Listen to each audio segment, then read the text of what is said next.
Hello, Fermented Folks. We have P. Jelly Clark. All Makatsu. We have Travis Baldry. Today we have a really special guest, Leopoldo Gout. Are you reeling it in and defending clowns? I am. Earth doesn't even exist in Battlestar Galactica. This show gives me heartburn. I was like, I loves it, I hate it. It's called All Fluff. Oh! If you didn't know how I actually feel about The Mandalorian, don't worry. This is it right here.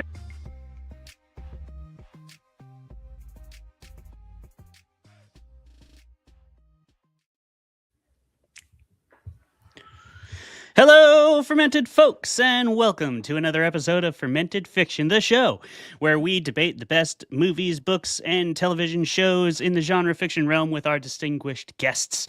And that guest tonight is Rachel Harrison, author of Kiss Slay Replay. That's your new one. I'm getting used to it. So Thirsty, Such Sharp Teeth, Black Sheep, and so many other best-selling books. Rachel, we're so glad to have you back on the show. How are you, my friend? I'm good. I'm excited to be here. I'm like breaking out of the fog of the day and ready to debate. Hell yeah. It's a good debate to go into after coming through a thick fog. Exactly. Very fitting. You should be prepared. And you, of all of us, are the closest to where this film's all taking place out there on the East Coast. So yeah, we're glad to have you here representing the literary realm. Us, we're the usual doofuses representing Fermented Fiction, Clay and Travis Vermullen and Jeremy Hudson. And we're going to do our usual round of personal updates before we get into this debate tonight. Travis, what's new with you? I had many things I could update on, but I've been obsessed with talking about a movie I watched last night that I'm writing a media article about that we'll post tonight. But if anyone likes devastatingly sad movies, go watch The Iron Claw. Oof. Have you seen it, Rachel? Yes. Yeah. Ooh, man. It's like I can't shake it. That's why it's my update right now. Because like I literally came to the school for work and like said hi to my coworkers and immediately was like, I watched the saddest movie ever. I just launched and they were like, good morning to you too. I was like, I'm so sorry. I just can't. I have to talk about this. Yeah, it's crazy. It's a true story about these five brothers. Yeah, five brothers in a professional wrestling family. And their dad is not a great person and kind of pushes them to do it. And through a lot of series of events, it just ends in immense tragedy. But I do think there's like a nugget of a really delightful heart at the center of it about family. But it's a mix. It's amidst a lot of darkness. But I suggest it if you're okay with very, very sad movies. I will very say, well made. The true story is even sadder. Yeah. Which is the worst part. You finish the movie and you're like, I'm curious about the reality behind it. And I remember I went on Wikipedia and afterwards I was like, it was worse. Yeah, and there's like a whole nother brother that they just don't include. They were like, we couldn't fit probably in. for the best. And there's just so many more layers of the tragedy that they just completely were like, we can't put this in there. So usually you watch a movie that's based on a true story and you're like, they took a lot of dramatic license. But they had to like cut out some of the stuff. And it was so bleak. And then you find out it's even worse. Yeah. And you just need to stare at it. It's beautifully acted and it is a good movie. But I understand that like it's hard to shake. Yeah, Zac Efron acts his ass off. He does that. He does that. Yeah. Iron Claw. I suggest it, but only if you have you can do that. You can take just set aside like an afternoon to be devastated. Yeah, and don't pretty much. Yeah. Maybe an extra emergency. You need a session good with your cry. therapist.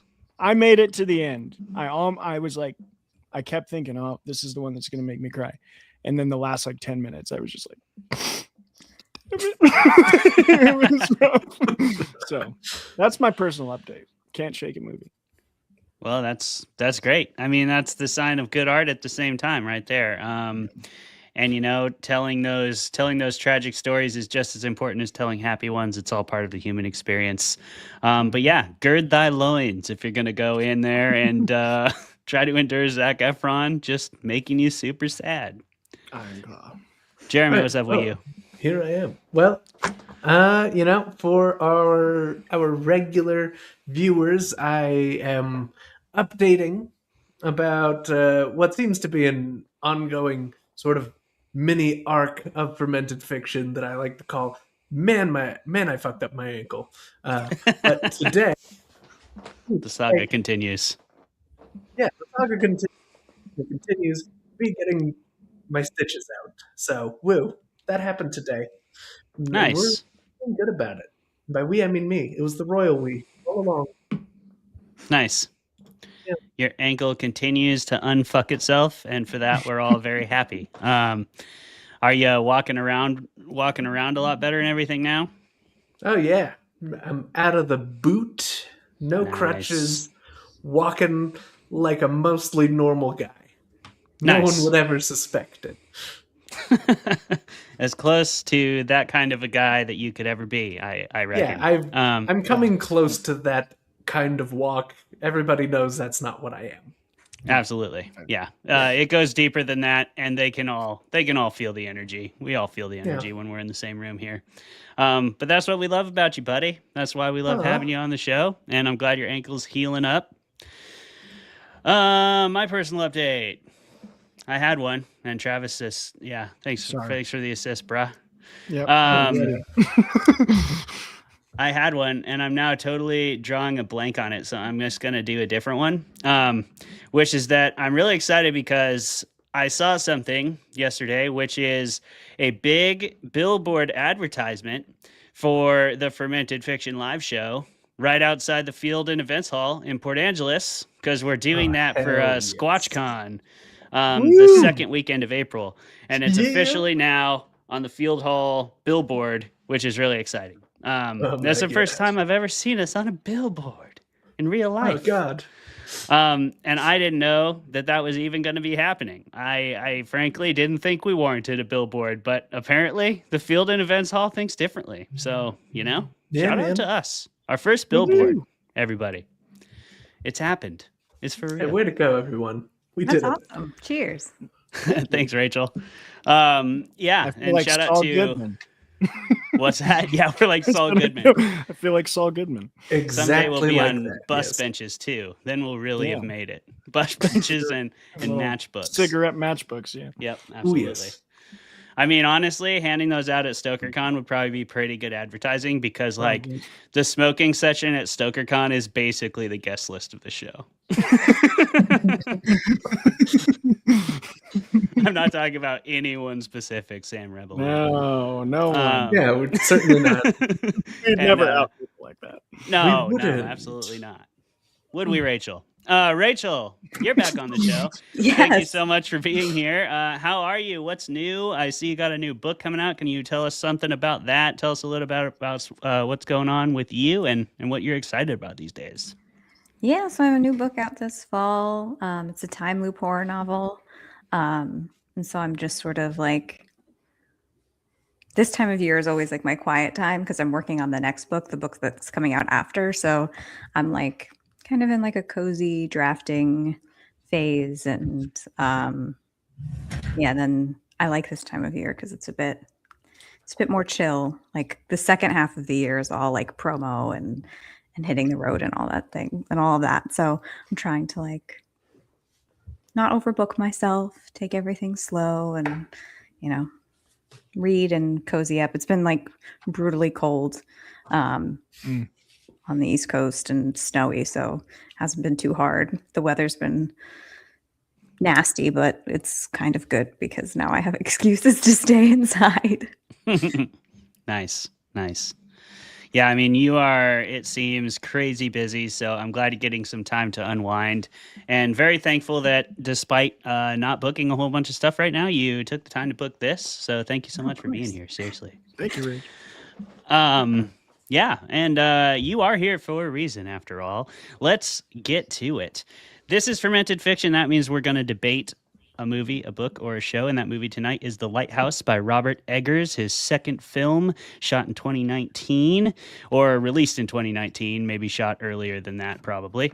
But it is his second film, and boy, is it a film. If you've never seen The Lighthouse, we are going to spoil it. So if you don't want us to do that for you, then go away and come back later. This will be on YouTube. It will be on our Patreon. It will be all over the place. You can watch it later. If you don't care, please stick around because it's going to be a lot of fun. Now, The Lighthouse, quick summary. We've got a guy who shows up at a lighthouse rock, out in the middle of a tumultuous sea, and he's ready to do a stint working the lighthouse. If you don't know what that entails, it pretty much means being marooned on a very desolate rock, tending a lighthouse station that is battered by wind and rain and storms pretty much constantly. And he's got one other companion there, a grizzled old wickie, which is the term for being a lighthouse keeper, who's been out there for... We don't know. We don't know how long. We can assume as long as lighthouses have existed. Willem Dafoe's character, Tom, has been on this lighthouse rock. The other Tom, who is under the guise of Ephraim Winslow earlier in the film, shows up to work, and he immediately gets to it. Older Tom, Willem Dafoe's Tom, is a hard-ass lighthouse keeper, has been doing it a long time, has no room for any talk back, no room for any slacking, and he's the only one who gets to keep the light. So, Ephraim, of course, wants to keep the light. And we have a lot of conflict going on between the two. We got lots of drinking, lots of singing Irish sea shanties, lots of mermaids and octopus tentacles and all kinds of other shit. And we're going to get to all of it. It's also in the 1890s, New England. Sure. Yes. And Robert Eggers being who he is, the language is accurate to the time. So yes, that's an important element of the movie, I think. It's an important element of any Eggers film. The dialect, he's always very, very, very particular about the dialect. Example, when he was filming The Norseman, he actually wanted to do it all in Old Norse, and they just literally wouldn't let him. They were like, no, that's ridiculous. And he was like, fine. So it's in like old ass English. But in The Lighthouse, he was able to take a very authentic tilt at it. And maybe you brought it up in the fun facts, Travis, but he had a couple very specific accents that he was very, very involved in making sure they were correct. That, among other things, this movie has lots of elements like that. We're going to get into it, though, before we reveal any more and accidentally say what we might think, because at Fermented Fiction, that's not how the debate works. We're going to roll 2 D20s. High roll will defend, low roll will attack the lighthouse, regardless of what anyone actually thinks. Rachel Harrison is here to represent the larger literary realm, and I am going to represent Fermented Fiction tonight. So, we're going to roll our dice. Where did I put mine? We may never know. Oh, here it is. You want to roll? Oh, Do it. Rolling for Rachel. What'd you get, Clay? Foe. 19. Gosh. What am I doing again? You like The arguing Lighthouse. I for liked it. Lighthouse. You Yeah. loved it. Oh, yeah. Okay, I loved it. Great movie. Okay. All right, Jeremy, get out of here. Getting out of here. Yeah, dude. And I'm going to stay on here for just a second while I set you guys up. Make sure it's a clean fight or not. Do I start? You are going to start. We have 10 minutes for both of you. You share the 10 minutes. No filibustering. We don't want any of that here. So be kind, but also brutal. Just like, I don't know, this. And I was going to say Two Toms. movie, but yeah, The two Toms. kind but brutal. All right, your 10 minutes starts in 3, 2, 1, begin. So it's a visually stunning film. I think the cinematography is exceptional. I love that it's in black and white. I love that it's a contained story. There aren't a lot of original screenplays being produced right now, and everything feels like it has to be big budget. And I think it's a feat to have a film like this that doesn't rely on any gimmicks. It's just two people and two very strong performances. I feel like both actors, you can feel that they're having fun. I think there's a sense of humor about the film, even though it's dark and quirky. I think, yeah, exceptional performances. It's original, and I think the set is incredible as well. And I know they built the sets, and the set feels very lived in. And the use of the foghorn, I think, is extremely effective in the film. Yeah, I agree with all those things. And that is where the good things about this movie end, because the story in this movie is just absolute trash and utterly bananas. This film is so far up its own ass that it's no wonder it was shot in black and white. That's the only way they could really get the environment right. This is what the inside of Robert Eggers' ass looks like, everybody. It is in that narrow aspect ratio. It is black in there. It is dark. It is too dark to watch at times. And I feel like this is what happens when a man like Robert Eggers, who is so clearly broken and sad inside, tries to be funny. This is what you get. You get this weird ass, twisted ass movie that has an over convoluted plot. And this is also what happens when you make a movie like The Witch, which was very good, and kind of get a free pass to do whatever you want with your second movie. And then you have to go all fucking art house with it. So art house that it's like impossible to watch. Go ahead, Rachel. I don't think it's impossible to watch. I think you can't match the movie's freak. I think the movie is for freaks and for weirdos. And there aren't enough movies these days for freaks and weirdos. There's nowhere for them to go. And I think I would rather somebody getting carte blanche to make whatever second film they want make this movie than go on to make a fucking Marvel movie. Okay, that's fair. I would rather that this movie went to that lighthouse island with all of Robert Eggers' other subsequent ideas. I mean, The Northman is also a piece of shit. And you can see that this is his trajectory now. This is his career trajectory. And he did not get back on track to make a decent movie until what? He had to remake Nosferatu.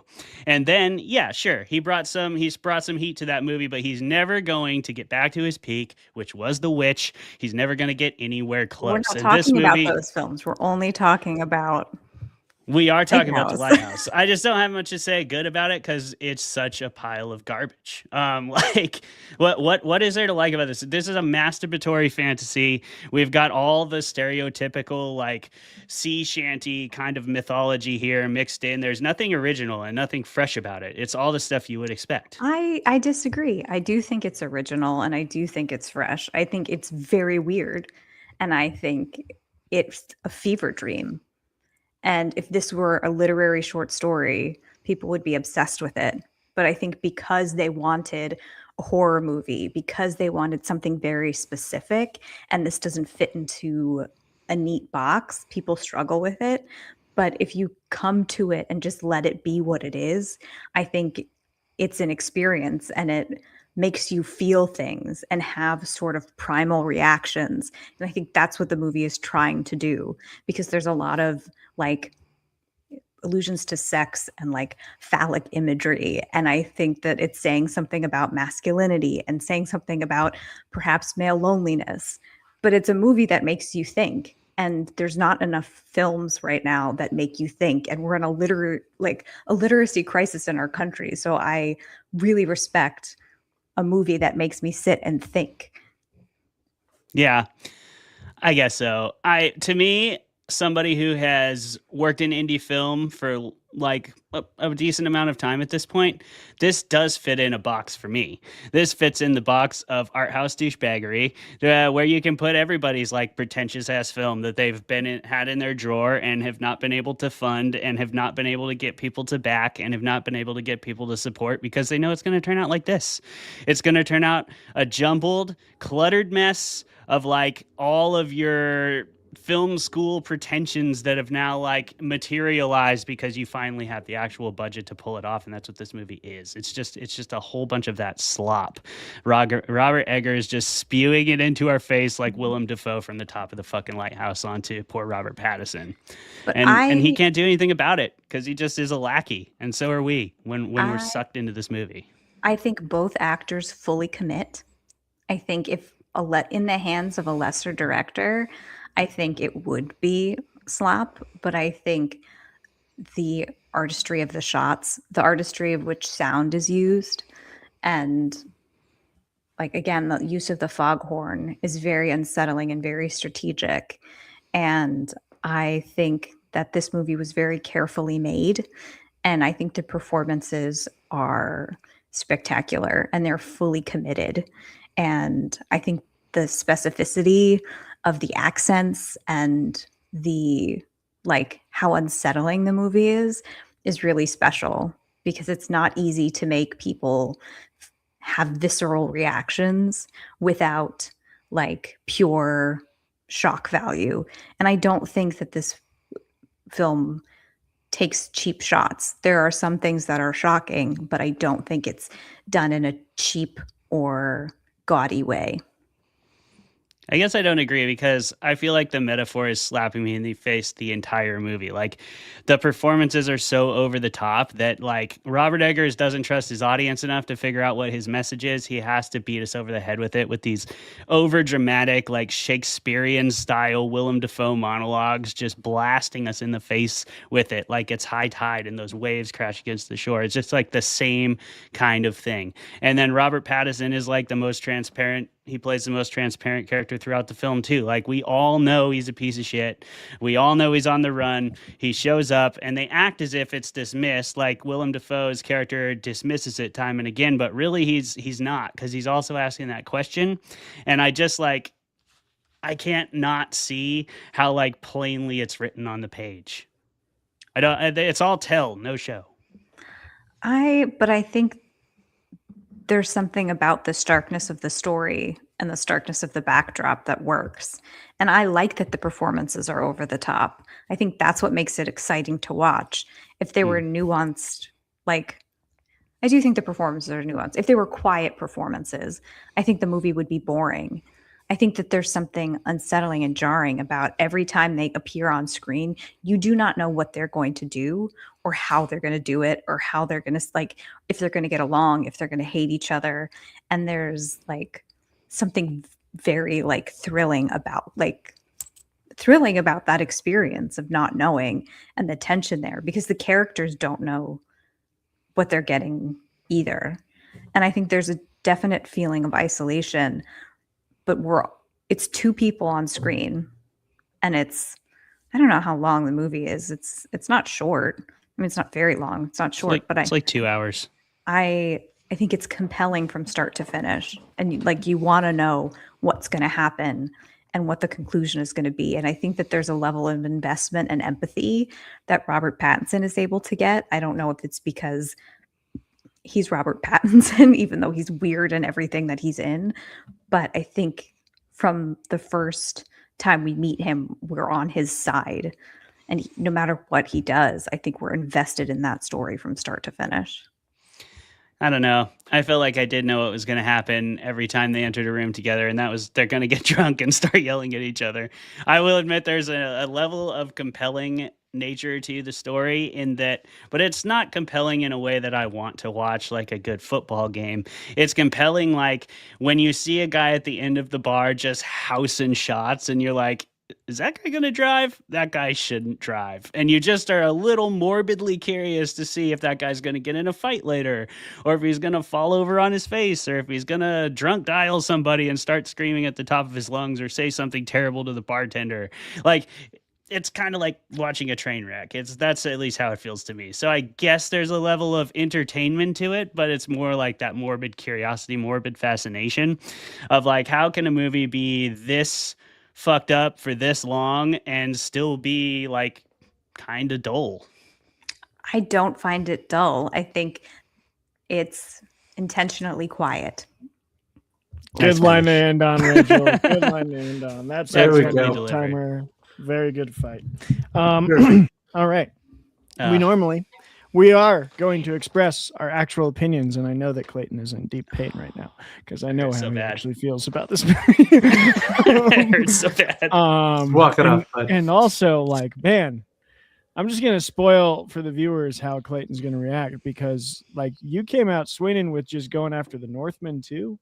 I love the Northman too. That one I'm hurt. full of That shit. one hurt me deep down. I love the Northman so much. Anyway, before we do that, we're going to share our drinky drinks, and we're also going to talk about some trivia. So, Jeremy, what are you drinking?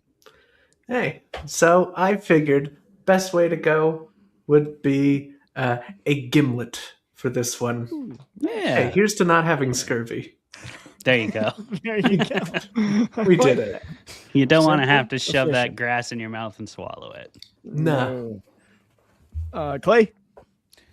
I've got from our friends at Silver City Brewing down in Bremerton, which I thought was fitting because it's a naval base. It's right there on the Sound, so a very aquatic area. And I saw this guy on the can. So this is called the Magnificent. Their Scotch Ale. And I thought that was fitting for a couple reasons. A, look at that guy. Oh, Living He's his big best seal. life. Yeah. He's on a Sweet buoy, guy. but kind of looks like a lighthouse. And I guarantee that there's a buoy out there somewhere near that lighthouse station.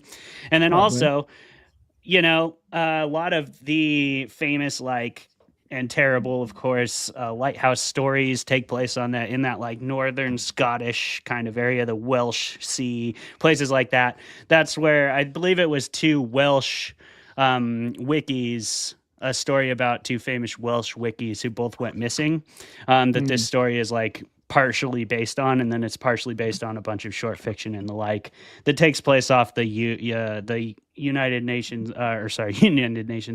Kingdom coast in various areas, Algernon, Blackwood, and the like. So I thought the Magnificent Scotch Ale would be a perfect one for this. Yeah, that's fitting. I am drinking tea. I think it's English breakfast because Also fitting. Still no booze. All right. Rachel, what do you? I'm also drinking.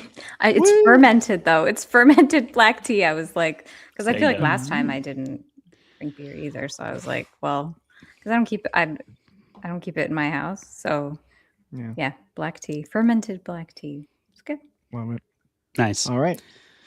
It's good not to keep it in your house. I also don't. I have it in my house once a week or twice a week if we have 2 episodes that week, but that's about it. All right. Now we got some trivia, people. Yeah. And there's a lot of trivia. So if you have any more after my 10, please jump in. But I keep mine to 10 because that's the rules that we created. Willem Defoe and Robert Pattison barely spoke a word to each other the entire time they were on set.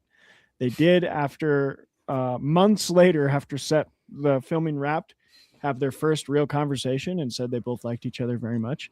But it was weird because they were both too exhausted from the shooting because it was like standard Robert Eggers movie, just physically demanding and terrible.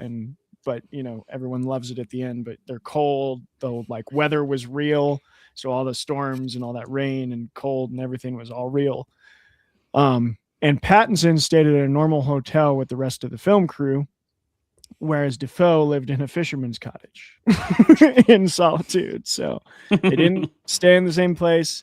When they were on set, they kind of just did their scenes and then were so exhausted they just went over in their little tents and were recovering from the cold. And so they didn't really actually have a full conversation as just normal humans until several months after shooting wrapped, which is pretty cool.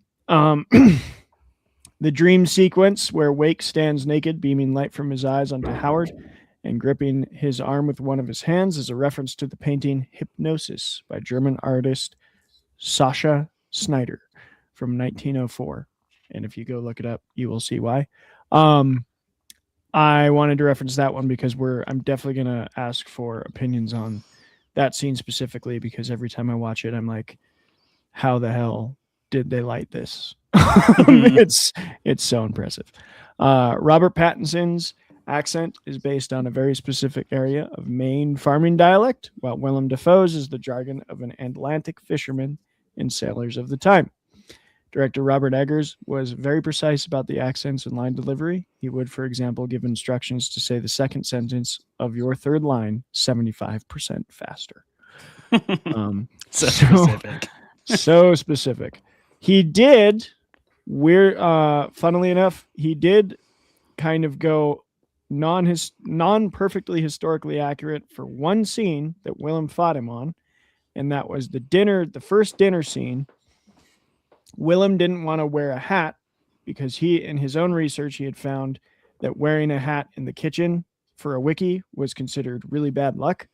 But Robert insisted on it because he wanted Willem's character to come off as sort of authoritative and like waving his position in the face of Robert Pattinson's. So he went with the story on that one rather than the perfect history, but Willem was like, technically this guy wouldn't be wearing a hat right now, which is like the fact that that's even an argument in movies that are there's so many movies that they're just like, whatever.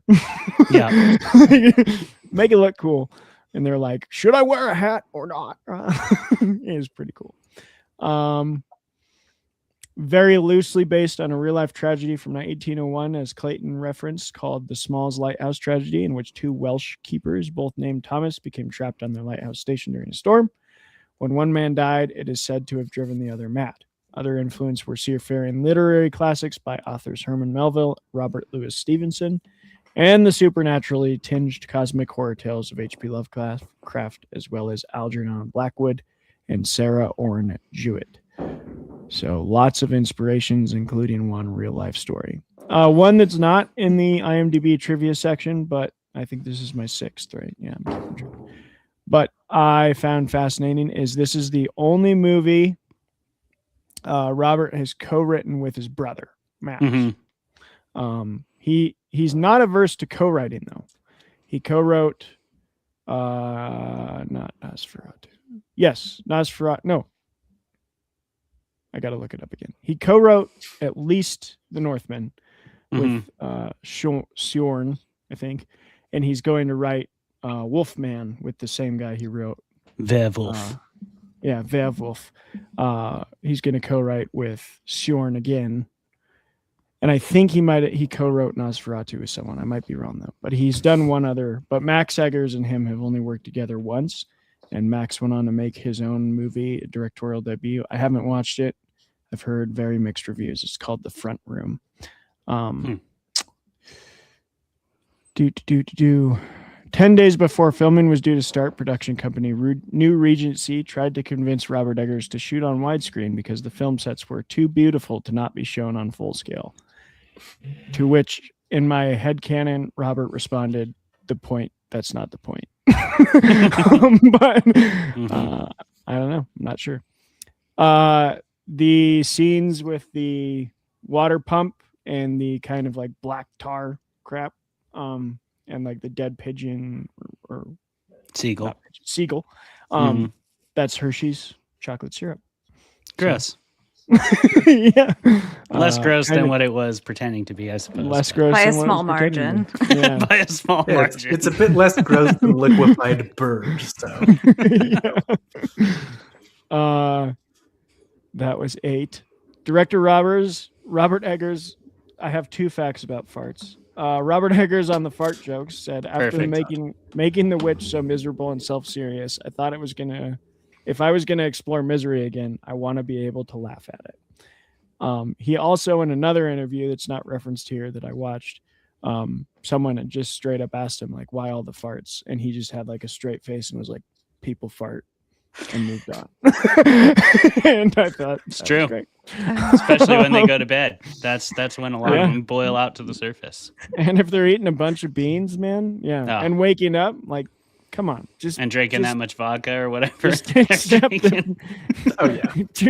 two alcoholics eating beans are going to be farting a lot. It's going to happen. It just happens. It's going to happen. And then That's my last fact also about the farts is the sound guy. Okay, so there's I lost the fact on here, but there's like a proof. I'll find it anyway. There's like people who have listened are like, oh, that like they couldn't have done that as a fake something sound effect. It had to be real. And people have asked the sound design person, who I will find his name too and come back to it, how did you make the real fart? And every time his answer is, "I will take that secret to my grave." so He recorded somebody. he refuses to tell anybody but like everyone is convinced they are real farts, and no one knows whose real farts they are because they were added post-production, but someone farted into a microphone for this movie a lot. Nice. I'm in my headcanon. Sound design guy. Doing the Lord's work out there. In my headcanon, Willem Dafoe still does his own stunts, so I'm gonna stick with that. I'm sticking with that. The one fact I saw on IMDb that I really like that you didn't say, you said a lot of the ones I would have picked as well. I saw that the mermaid statue. So this was right before COVID, when it was released, 2019. The mermaid statue was sold. It was auctioned off to benefit the National Food Bank, and it sold for like $102,000. So that's kind of a cool trinket, and was donated to feeding the hungry during COVID. Oh, nice. I like that. I found the guy's name. His name is Damien Volpe. That is the sound design man, and I'm looking for this specific wording on the fart fact, and I'll come back to it. Does anyone else have any facts? I mean, there are more. Really. Found it.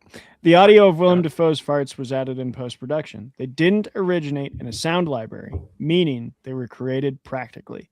Sound designer Damien Volpe stated that he won't reveal how he created the sounds of passing gas, and that he will take this secret to his grave. Nice. So. That's really honoring your NDA. That's a fancy way of saying like whoever smelt it dealt it. Yeah. Yeah. 100%. I don't know. Most of the sound guys I know would have just been like, "Yeah, I farted into a microphone a bunch." It's true, but that is less fun. That is less fun. Maybe he didn't want out like an A-list actor. Is like maybe Robert Pattison. Both of those actors obviously fart all of the time. Oh, yeah. So much. Like I feel like that they're not hiding anything. No. No.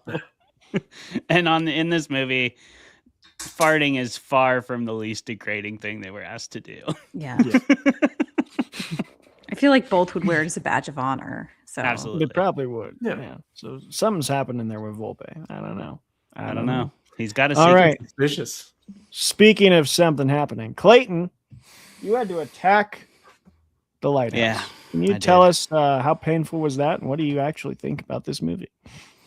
That was pretty painful. I love this movie. This movie is directly up my alley. I love everything Robert Eggers does. He's my favorite contemporary director, bar none. So, like, I'm sorry, Robert, if you see this totally clipped out of context, that was all bullshit. This is the reality.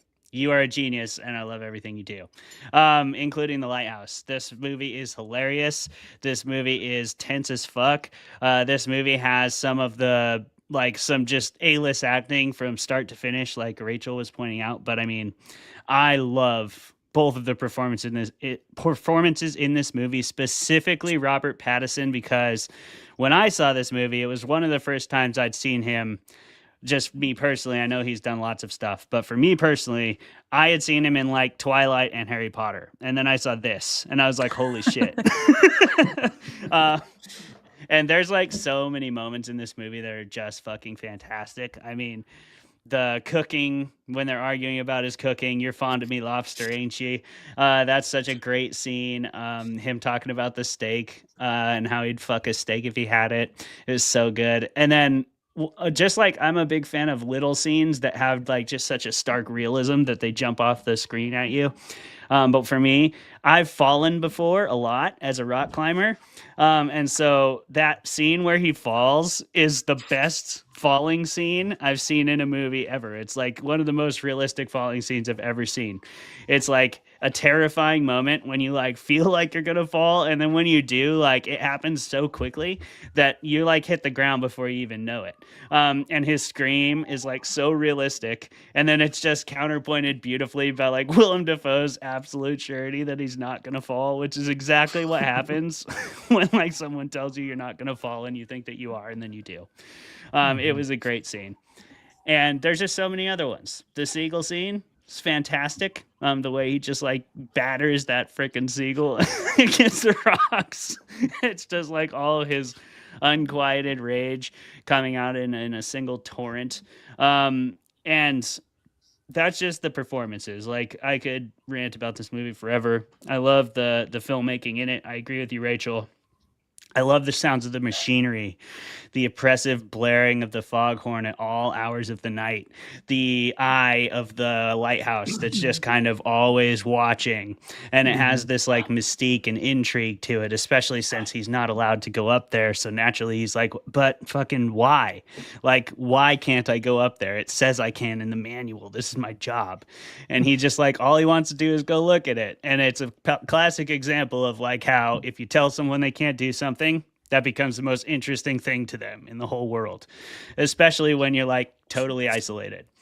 I also just love this dynamic of like two barfly regulars that like fucking hate each other, but they go to the same bars, so they're just drinking together every night, and like they'll figure out how to like dance, and then they'll fight each other, and then they're laying in each other's laps, like telling each other secrets, and like it's such an awesome like you were saying, Rachel, definitely a commentary on like what male fragility, male loneliness, male isolation can look like, male depression.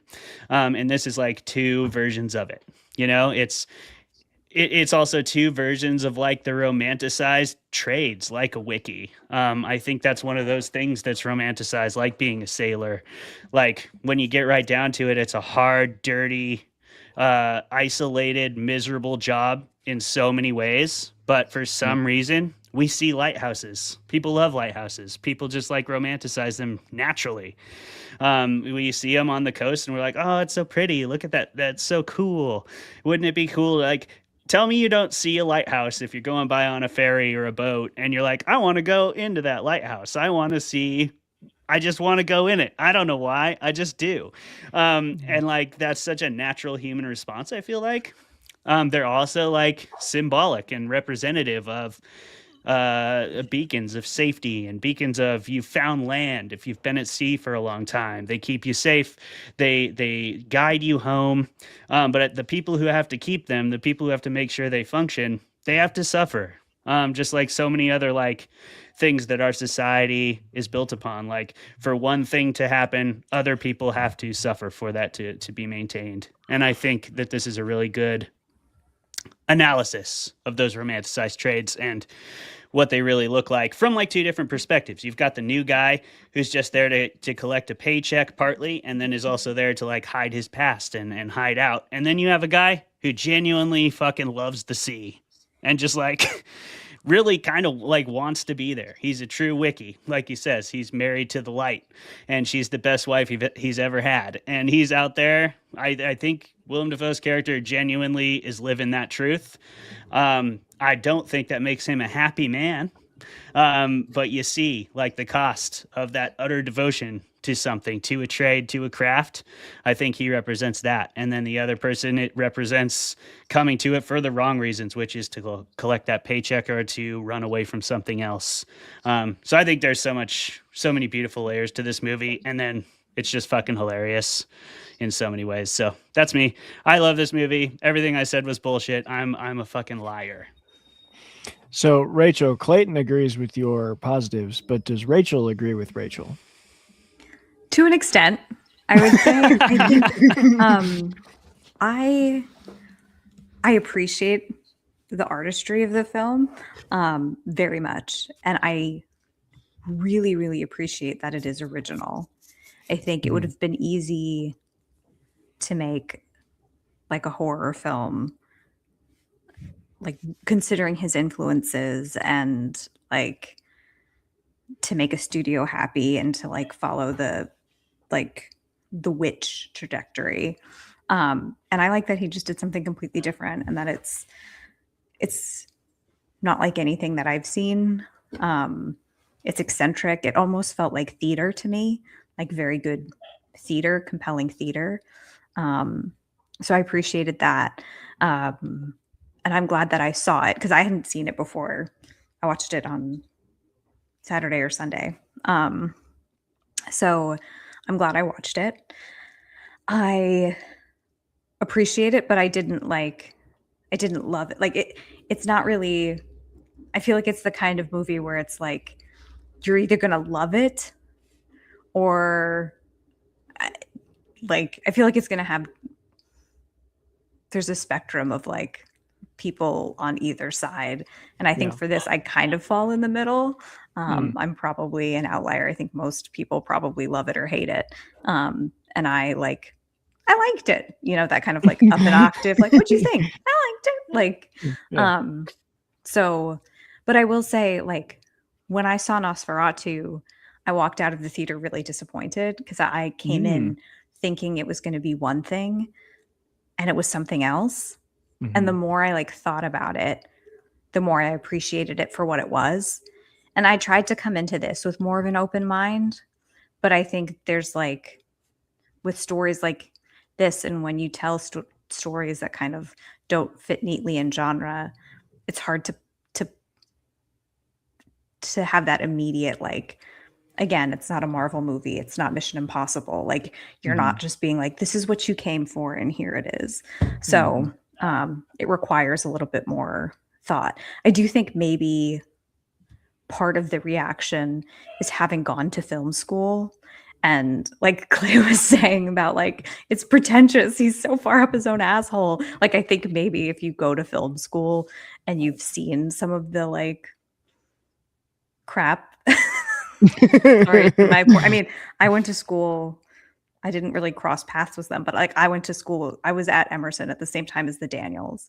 So not everybody was making crap, but when you've seen art house, some douchebag is this movie is saying something and I'm shooting it in black and white.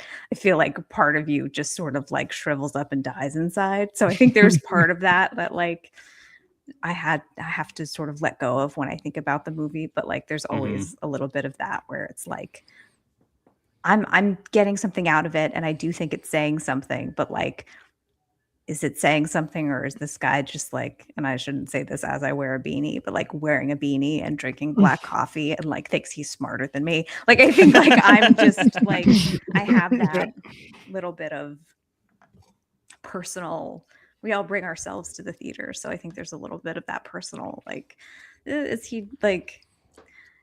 this movie, I do think the artistry helped me accept the rest of it and be no, there's thought and and beauty, and it's just such a gorgeous movie. And it's very original and very fun, and I really agree about the performances, but I liked it. I didn't love it. I probably will think about it for a long time, which I think is more important than liking something. Yeah, that's true. I do have to say too, the first time I watched it, I felt very much like you, especially coming off The Witch, because that's genuinely one of my just favorite movies, not favorite horror movies, but I'm wearing my black shirt right now. Only because I did order a shirt with Willem Dafoe's face that says "You're fond of me, lobster, ain't she?" But it didn't get here in time. I'll wear it to StokerCon. Yeah, please do. I will. Don't you worry. But this is the next best I could do. Live deliciously. But I actually felt the same as you the first time I watched it. I was it felt a little pretentious, and it kind of felt like that movie you're describing that we've all seen at every film festival. But going back and rewatching it a year later, I was okay, I like this more. And then as I rewatch it for the show, I liked it even more. So it's had that effect on me. I think it also helps that I've seen other Eggers movies now, and so I give him definitely the best. I definitely don't think that's the case. Just watching how seriously he takes the craft in general, because I think the main problem with the beanie coffee douchebag that you're describing is that they take themselves more seriously than the craft, and I don't think that Eggers. You can't accuse Eggers of that. The farts alone, you gotta. The farts alone, yeah. He's definitely joking around a little. I think that's in so many spheres too, Rachel. When you immediately said that, I thought about philosophy and theology, which are the two things that I focused on academically. I feel that guy's there too, for sure. Every kind of thinking trade has that guy and I've probably been that guy, like, to be honest, try and be humble. I've probably been that guy in a few conversations and parties that's Yes, like, me too. I think what it is when you see movies that are trying to make what is this, maybe is going to be too harsh, but I'd love to hear your thoughts on it. Trying to make what is shallow seem deeper is kind of the sense that I get. Like I don't know. That strikes me as what the Beanie person is doing. Is they're trying to put on a facade of depth, even though what they're doing is actually pretty shallow, which there's nothing wrong with just a nice, shallow, entertaining story. But I think what rubs us wrong is when people try and pretend like it's more, even though we can see it with our own eyes and are like, it's not, though. And I do think the depth in the Lighthouse is genuine. Like, I do think it, and I say this without rolling my eyes, it's saying something. Like, it has things to say, and it has observations and questions that it's raising, and I think it's artistically valid. So I think I just went into it with my hackles up a little bit because of that, and just thinking, like, is it going to pay off? Like, I just keep wondering, like, are you going to pull the rug out from underneath me? Like, are you going to, like, be like, well, you have to listen to this on vinyl? Like, I just think didn't know, like, where it was gonna go. Yeah. I think that's You're not funny watching too. this on a projector, you fucking schmuck. What are you doing? I think I'm the exact. I do not. Probably lucky I didn't. I mean, probably because I didn't go to film school. I'd like go into these art house films probably like too susceptible. Like, I'm the guy that's like, I'm ready. Make me think. And maybe I think sometimes I go into movies and I'm like, that was deep. And then I think about it longer and I'm like, I think I'm making it deep. But anyway, that's fine too. It. You can project onto it all you want. You can, you're right. We bring ourselves into the art. Jeremy, Indeed. I will shut up and what do you think? What do you think of the Lighthouse? Well, hey, look, I think that this is probably a great movie to watch with like a group of people. I think it would be a hell of a watch. Like, absolutely incredible. First of all, the performances are great. The cinematography is great. There's so many great moments throughout. Probably especially Thomas and his lobster, and just taking such offense that he absolutely curses the shit out of Robert Pattinson. Just superb. Like, you could not ask for two better people to like carry this film with their performances.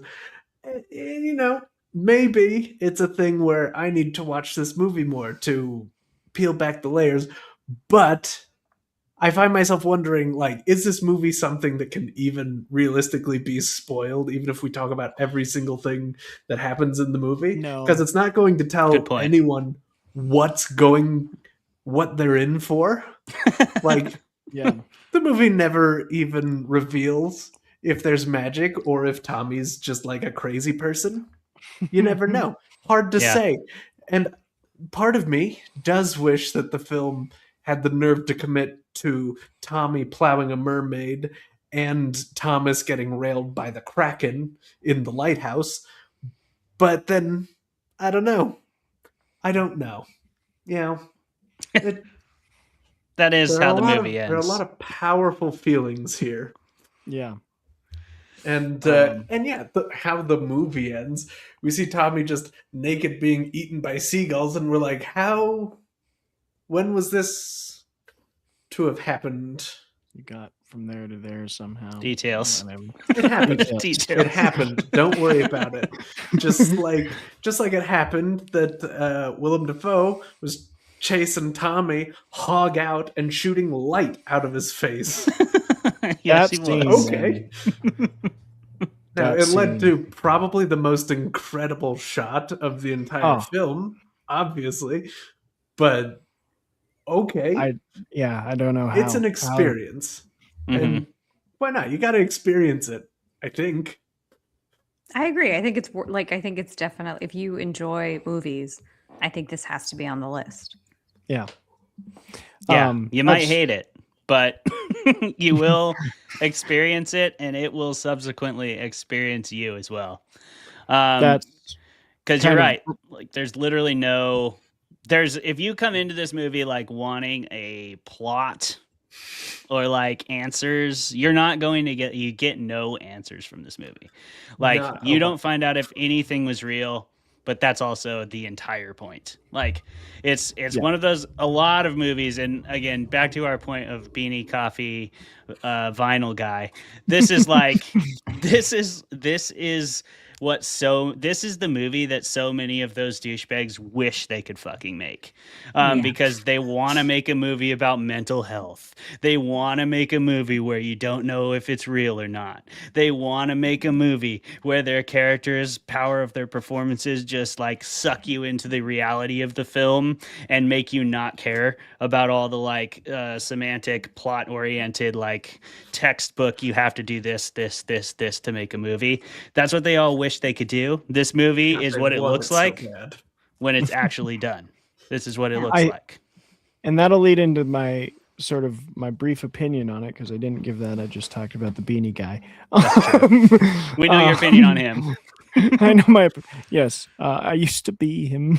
Anyway, I think The Lighthouse is the movie they wish they could make, because The Lighthouse is, I feel like, every time Eggers gets behind a camera, he's genuinely telling stories about the sort of like East Coast folklore that he just loves. Like, he has a passion for that feeling, that like East Coast, that sea, dark, sort of gothic literature vibe. I get this sense that Robert Eggers is just a fanboy about that. And every movie he makes is a love letter to that classic genre. And so the things naturally come out of that love. I think that's the big difference here. And we're going to get into this with the discussion, but like, I think you're right, Clayton. A lot of the beanie guys want to like put the message in, and they try and make it the story. And it feels like Eggers, the message is coming out, but because he's focusing on the story of these two men and his love for that kind of old English folklore.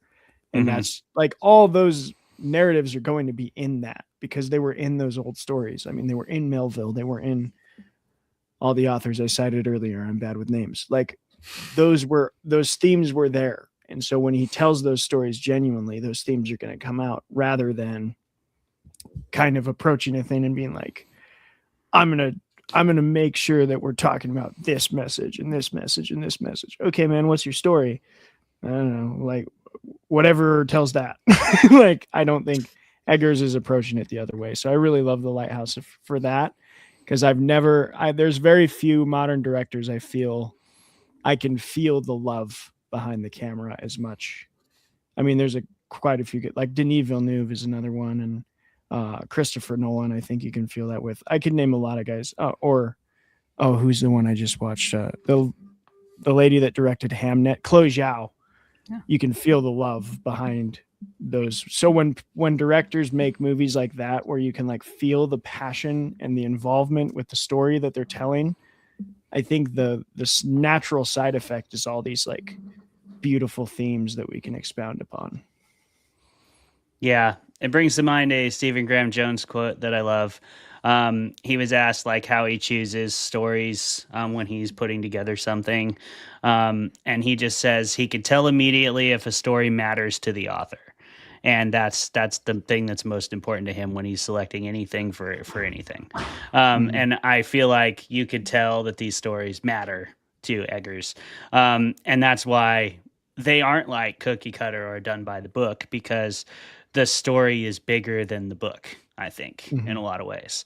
Like, this story doesn't follow any story rules. There's no like, There's no like place.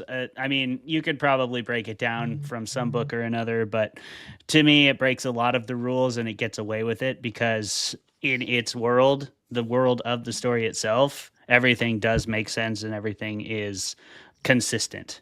It's consistently insane, but it's consistent. Sure. Yeah. But I don't know what you think about that, Rachel. Before we go to break, do you have any further thoughts on feelings about the Lighthouse in general? I agree with everything you said, and I think you nailed it when you're like, that's the movie that those guys want to make, and also that like he's focusing on the story. He's not like sitting there being like, what can I say? Mhm. He's like, I have an idea, and like, what can I channel through the story? So I agree wholeheartedly. Yeah. Fantastic. It's almost like the story wholly comes first, and everything that comes as a result of the story, whether that be from us, the audience, or from the story itself, is like a fortunate byproduct. Yeah. And that's a beautiful thing. You know what else is a beautiful thing? Having breaks when you need them. Having a little recharge when your batteries are getting low. And we've been at this an hour already. Hard to believe. Time really does fly when you have awesome guests like Rachel Harrison on the show. Thanks again for being here, Rachel. All right. Yeah. Thanks again for being here. Anyone who's listening, we will be back in about 5 minutes. So I'm going to ask everybody to turn off their cameras, turn off their microphones. I'm going to play our break video, and we'll see you on the other side. Goodbye.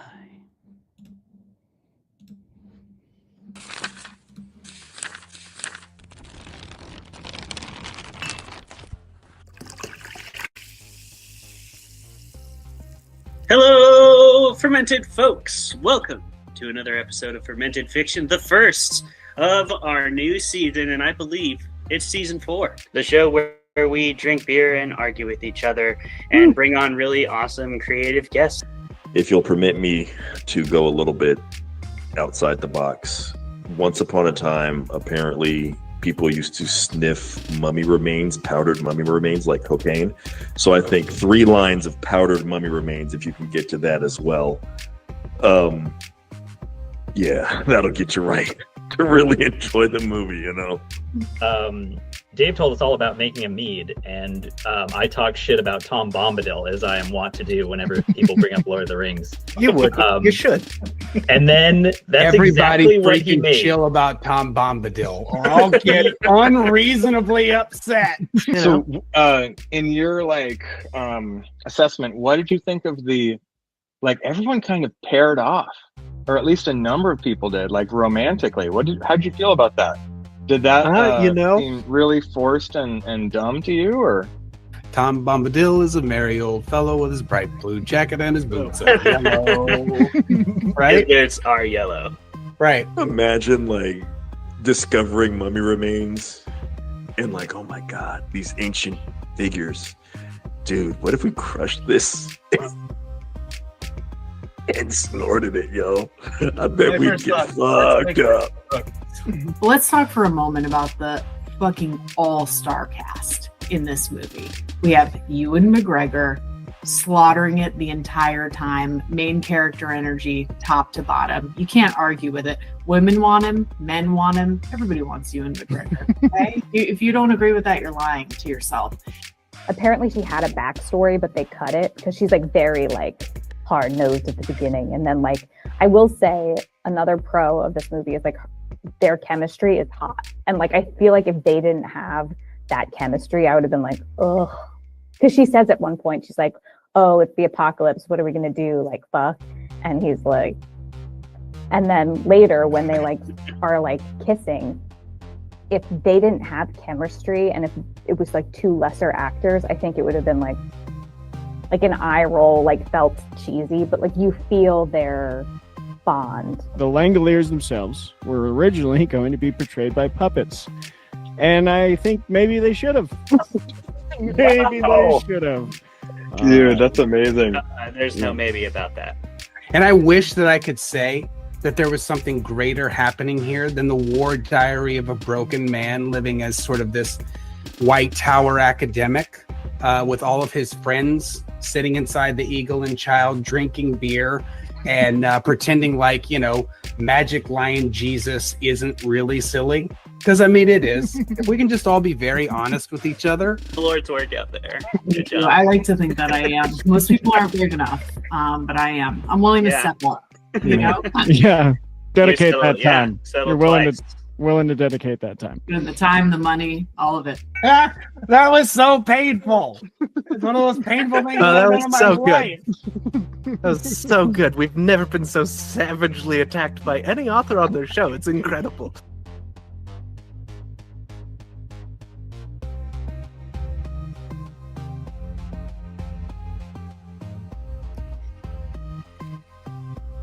Yeah. Please like, comment, and subscribe. Yeah, Thanks for do watching. And we are back. We won't be right back. We already are. We're back officially already. back. Officially back, and that song is still a bop. Touch pop. Touch Yeah. pop. So All right. I'm gonna ask that you hear me out while no. I say this. Please. Yeah, thank you. This movie, I feel about it a lot of the same way I feel about the earlier seasons of Lucifer, I never watched it. Me either. where like, so with Lucifer and like specifically the early seasons of Lucifer where it was still on CBS, and it had like 20 plus episodes a season, it carries you through it because of the main actor's just charisma and presence on screen, even when they're just like solving a regular murder, even though he's the devil. Sure. Like, the real actual devil. And like it carries you through that because of the strength of the performance. And this movie does that, but with two charming devils. Yeah. That's true. I do think They that are that's a charming pretty devils. common theme with network television. Is like they get a lot of time out of just like having charismatic performers and like characters that, like, I watched Suits for like 3 seasons because of the main guy, and then I was like, impressive. oh, they're telling the same stories they told for 3 seasons. Just again, I think I'm done with the show. But you know, I got a long ways on the like 2 main guys. Anyway, speaking of other projects that aren't the Lighthouse, I have to ask this because Rachel, we have you on our season 4 break video, and we have you talking about 28 Days Later, and I don't know if we'll get an opportunity again to ask you on air. Maybe we'll have an episode about it, but I just have to know before we talk about the Lighthouse, since that time, we've had 2 28 years later movies. Have you watched either of them? Neither. I haven't seen either one. Oh man, okay. I was Okay. waiting till the second one came out because I was like, Temple. I feel like it's going to end on a cliffhanger and that's going to piss me off. Of course. And then it sounds like that's what happened. And so I was going to wait till the new one came out. And then I was like, I'll wait till it's streaming so I can watch them back to back. And then I just was like, I don't know if I care enough. Like, it's not that I don't. Again, like, I think 28 Days Later is a really important movie, but maybe it's the state of the world where I'm just like, I've had my fill of like apocalypse shit. And Yeah. so That's fair. Yeah. speaking of Honestly, like, apocalypse movies feel like wish fulfillment at this point. it's just the same thing. I was telling my husband, I don't know if you guys watched Paradise. We watched the first season, which is very, very good. Mhm. It's on Hulu. I really recommend it. And because you haven't seen it, I can't talk about anything else or else it'll spoil it. But the second season is completely different. And it's like, it's not, yeah, again, I can't say anything. So like, let's spoil it. You should watch the first season though. It's very good. It's All right.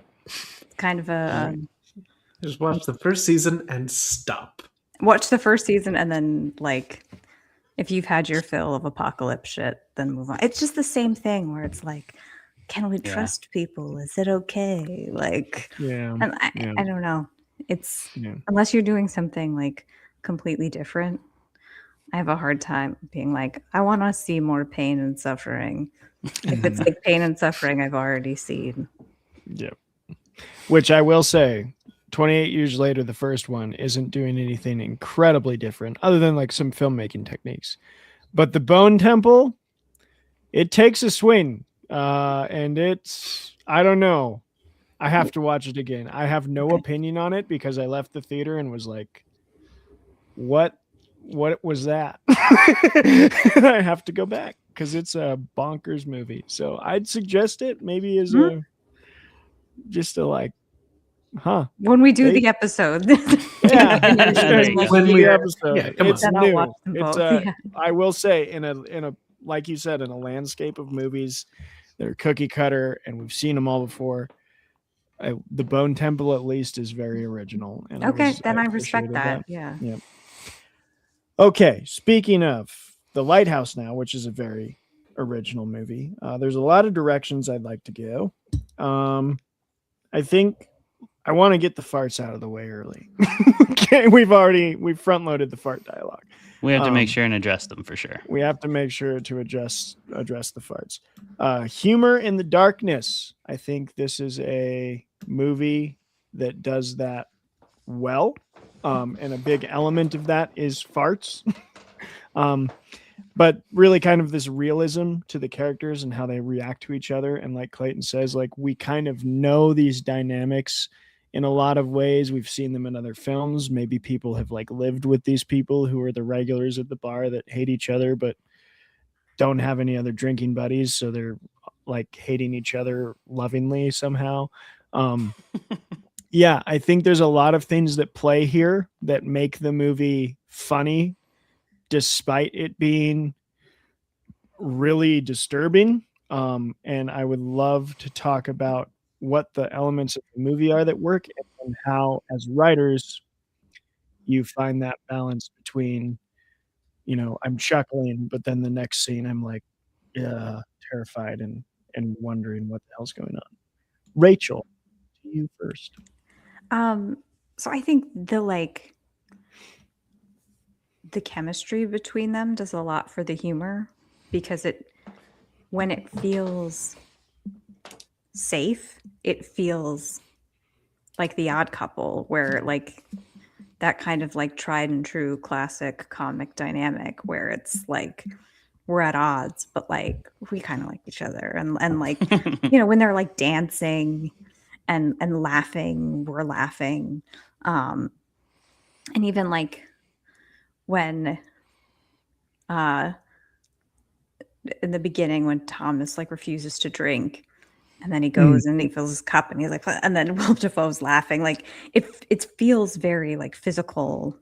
And when he falls, like it's physical comedy. It's sort of like, I appreciate there's like this base humor because again, it's such an intellectual film to have that like very like slapstick, like there's nothing more immature than a fart, and I say that lovingly because I think farts are hilarious. Like I have the sense of humor of a 9-year-old boy. Like it gets me every time. So like but I love that juxtaposition of high and low, and I think that it does cut through the misery and the tension, and I think that's so important. And I use a lot, like there's a lot of humor in my work, and I think the way that I approach it, and I think every author and every writer is different as how they approach their work, but especially if you write genre, your characters don't know they're in a genre story. So like if they're just existing, and like how are they existing comfortably in their life? Like what does that look like? And I think not only is the fart funny, like it's the first time he does it and they're like, they show him on screen, he just lets it rip. It's not only funny, but it's showing a level of, it's an effective fart because it's showing that he feels comfortable in this space. It's doing character work. And I think humor does a lot of character work, and like humor can be a coping mechanism, and humor can be like, humor is real and humor is grounded, and it's a grounding force in work. So if you're going to write any kind of story, and you're trying to be serious for the sake of being serious, it's going to feel less realistic. Yeah. And I think especially in high tension situations, people use humor all of the time. Like the only time in my life where I was like, I'm in a slasher movie was my best friend got married and she like rented out this house on a hill in Temecula, California. And it's like the middle of nowhere. It was like a 3-mile long driveway, top of a hill. It's me and like 3 other bridesmaids and the groom. And we're up there and all of the lights cut out just as the sun sets, as all the lights go out. But we could look down and see lights everywhere else. So it was only our house.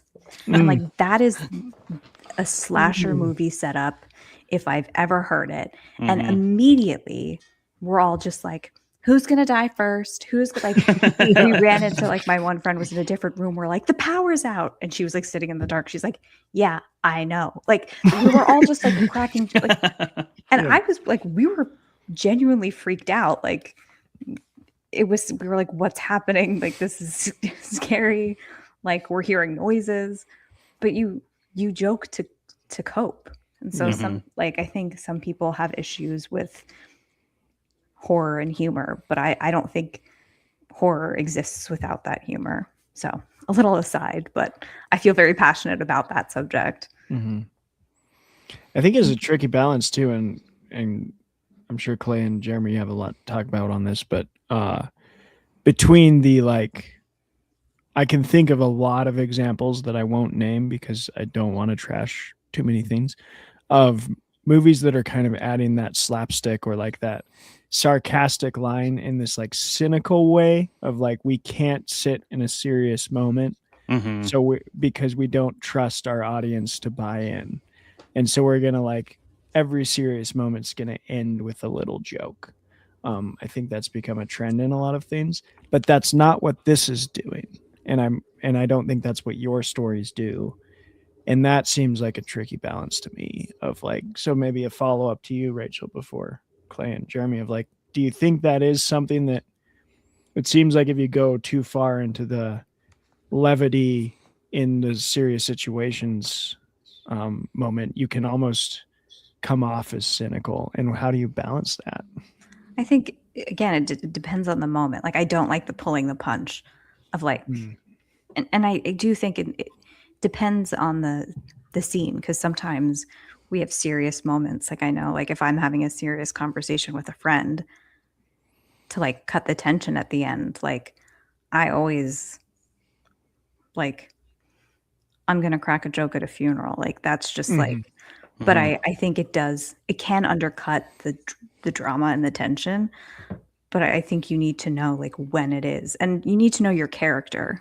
You need to know all your characters, because like thinking of it, like Richie's going to crack a joke until he doesn't. And then you know that like shit is serious and like this is the worst it is. But if it's coming from Richie, it doesn't feel like it's undercutting the tension. It feels like it's in character. So I think a lot of it is knowing your characters and like, and knowing when to set up, like using it as a tool to set up the moments that you actually want your audience or your readers to feel something and to know it's like serious in a way that like, okay, like maybe they were cracking jokes before, but like the minute they don't, your audience is going to feel that absence and they're going to feel like more. So Clay? Yeah, I agree with that. Oh, there I am. You already got me. Yep, I got you. Yeah, no, I think Rachel makes all the good points. I think grounding is probably one of the key elements to me for the first part of your question, for what works in this movie with the humor is it is all based in that sort of grounding effect. I don't feel like most of those jokes were set up to be jokes. I feel like they were set up to be realistic human behaviors or realistic like circumstantial consequences of the actions they were doing, like lowering Robert Pattison on that rickety ass platform and like just having one guy up top with the pulley, like that's a recipe for disaster.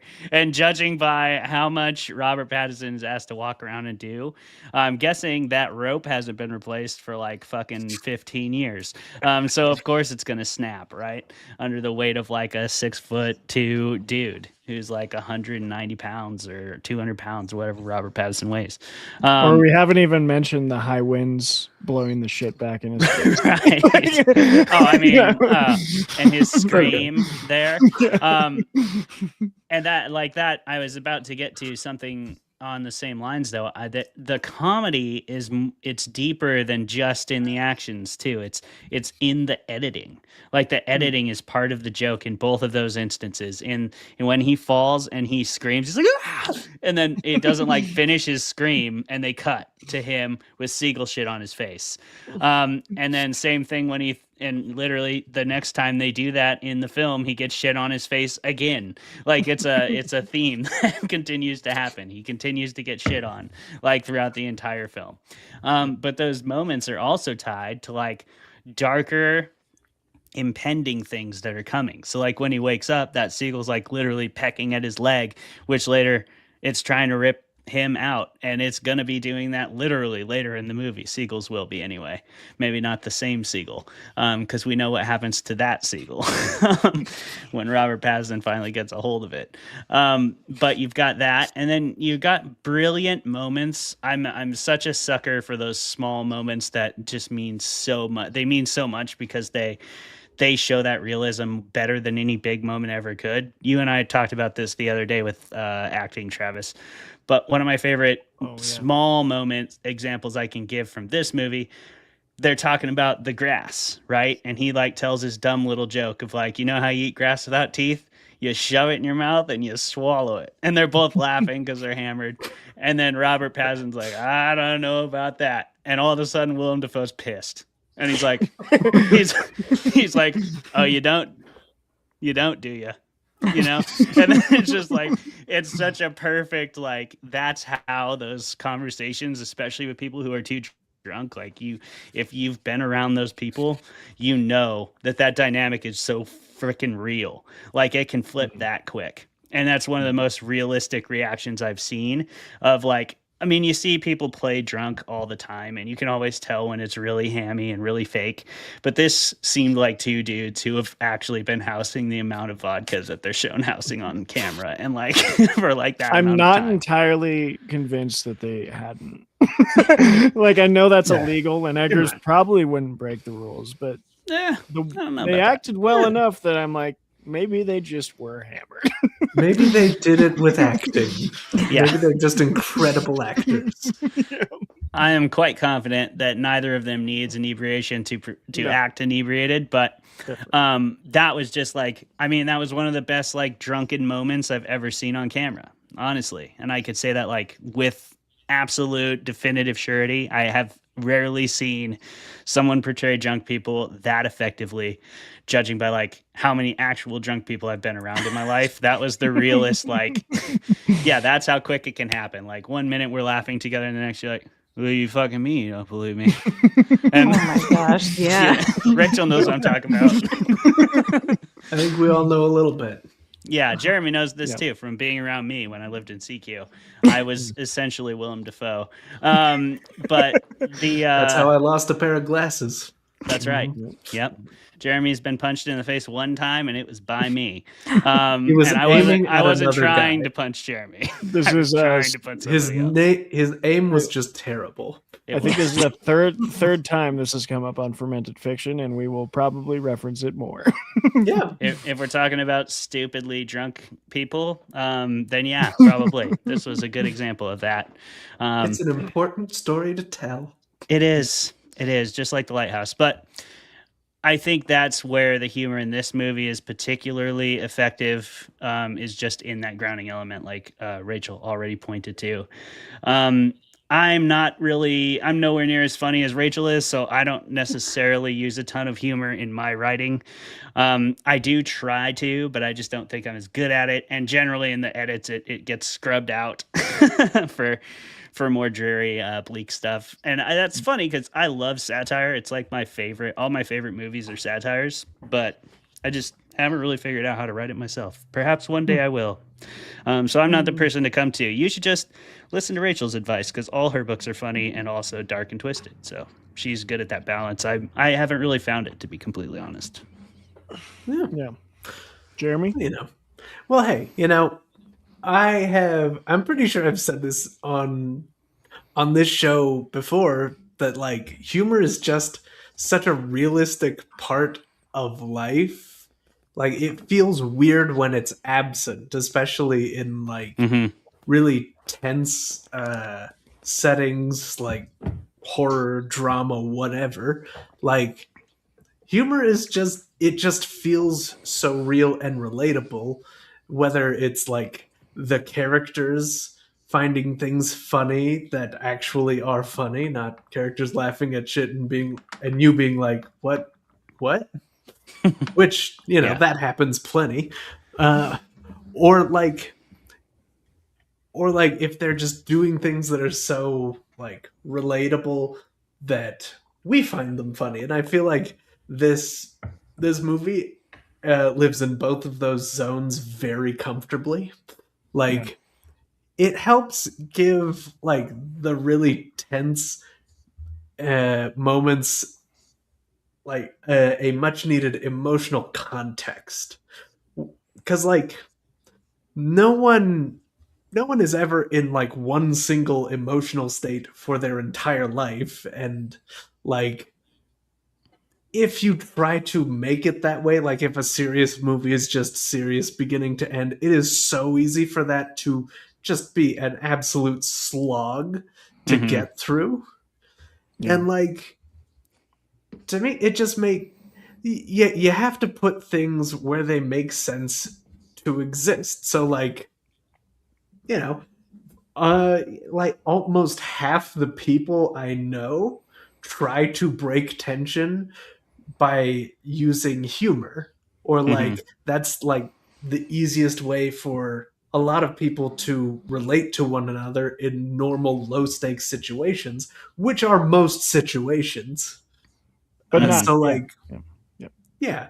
So like when things get tense, there's that to compare it against. And like a good rule of thumb for like creating that stuff, I always think like if you think something is funny, one of your characters probably also does. That's true. That's true. And if not, you can just say they will. They can think it's funny because you told them to. Because you are the writer. You are the writer. A couple points that I want to touch on, and then I'll ask the next question. But from Rachel, I really like that you brought up. Again, names just leap out of my brain. The character from It, Richie. I really like that you bring up Richie, and the fact that like it's a more serious time when Richie isn't joking anymore. Because I've brought this director up in maybe every episode, and will continue to. He's probably my favorite right now, Martin McDonagh.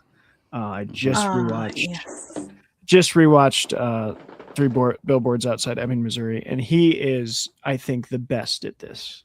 I think one of the earliest scenes that sticks in my mind from like way too young. My parents let me watch In Bruges. In Bruges is a perfect movie. It's so such a good example of this because Colin Farrell's character is the jester, and like we're laughing at him. He's a buffoon. Like the whole situation is kind of buffoonery. And then there's that scene that I'll never forget where they're sitting on the park bench and Gleason's character is kind of like continuing to like try and walk him into logic. And he just like stops everything and is like, I shot a little boy. And like the whole scene is like, oh yeah, that's why he's here. like, and we've seen the scene at that point, so we're like, yep, I've been laughing for the last 20 minutes, but yeah, he just straight up killed a child and a priest. And everything flips. So I think you're right, Rachel, that's even more powerful when you like add those moments of levity with especially like one kind of jester character, and then when they're not funny anymore, it's like, oh no, shit's real. I think that's really perfect. And then Jeremy, I think you mentioned a really cool thing of like, Clayton and I were just talking about this, how most people do use humor to relieve tension in low stakes situations, but it's like, it's weird to think about how movies and books are pretty much always high stakes situations, or else they wouldn't be stories. Like some of them aren't. I mean, Richard Linklater is a master at just telling mundanity, but yeah, we like see the extremes of life and art because that's what people make art about, which is really interesting. But yeah, and this movie's that too. It's a good example of that too. I mean, if you look at what actually happens in this movie, barring the fact that if there are actually mermaids or krakens or Poseidon is hanging out, which is like unlikely, right? But we really don't know. Ultimately, what really happens is two people just don't handle their working dynamic and their work-life balance very well. And they're just like drinking too much. But like ultimately, all they do is their job, and their job is pretty mundane. Like shingle the roof, keep up the equipment, swab the deck, grease the light, Shovel some like coal for a while. shovel coal and dump lye into the cistern. Like it's not crazy circumstances aside from this howling gale that just like encompasses them at all times.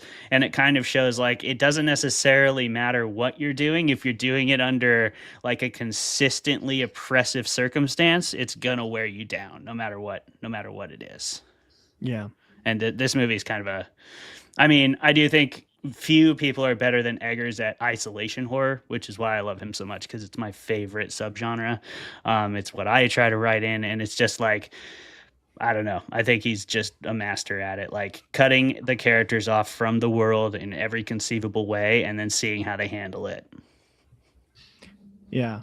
I want to go back to something you said in your debate, Rachel, or it might not have been on your debate, but your opinion. But you talked about monologues, and Clayton talked about those too in the debate. About, I think Eggers does this well. I'd love to know if you agree that like he does tell a lot.